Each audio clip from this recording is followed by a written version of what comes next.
The Volkswagen Golf GTI and Subaru WRX are two icons of pocket rocket performance. But what happens when you take it to the next level? Well, you end up with these, the Volkswagen Golf R and the Subaru WRX STI. These two sit at the top of their respective ranges, the ultimate performance offerings. Think of them as the GTI and the WRX turned up to 11. But which is best? Let's find out.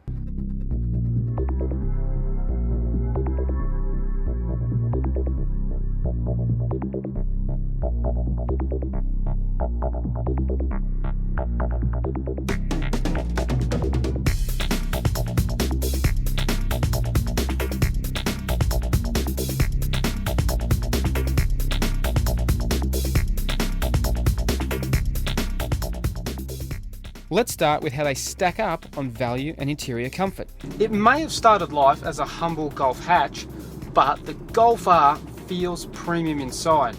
There's plenty of leather and other nice materials and a quality finish to it that makes it feel premium. And there's plenty of luxury too. Bluetooth, satellite navigation, reversing camera, parking sensors, just to name a few.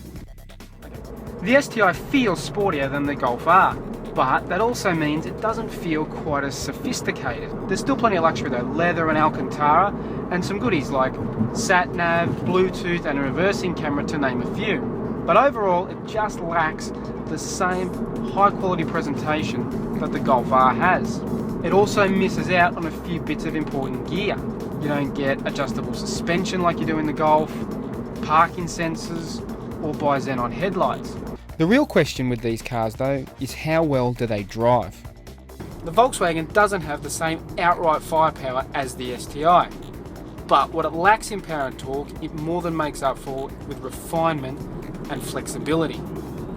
Peak torque kicks in from just 1800 RPM, and that helps launch the Golf R from 0 to 100 km an hour in just 5 seconds flat. But the 2-litre turbo is just as comfortable cruising around town, particularly with the 6-speed dual-clutch auto fitted to our test car. It makes the Golf R a very livable daily driver, as well as a serious performance car. Another element to its dual-roll character is its adjustable suspension. Volkswagen calls it adaptive chassis control, and basically what it means is you can switch the suspension between softer and harder settings. So, depending on the conditions, you can make the car more comfortable or more sporty to drive.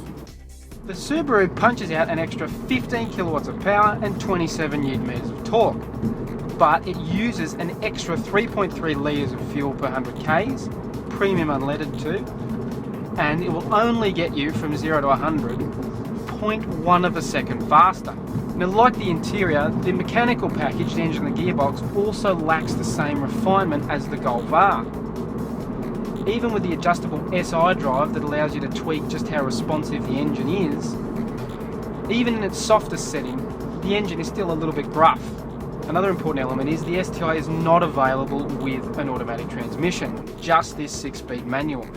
One plus for the STI though is its all-wheel drive system.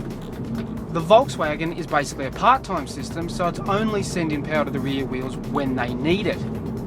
The STI though uses 3 diffs to constantly be sending power to the wheels. The net result of all this is a car that feels sportier at the limit, but is harder to live with day to day.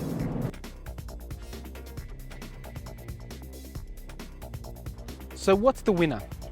Well, the STI offers a fraction more performance, but is harder to live with, which means the Golf R is our pick because it's just a better all-round package. It's easier to live with day to day and just as capable when performance is called for.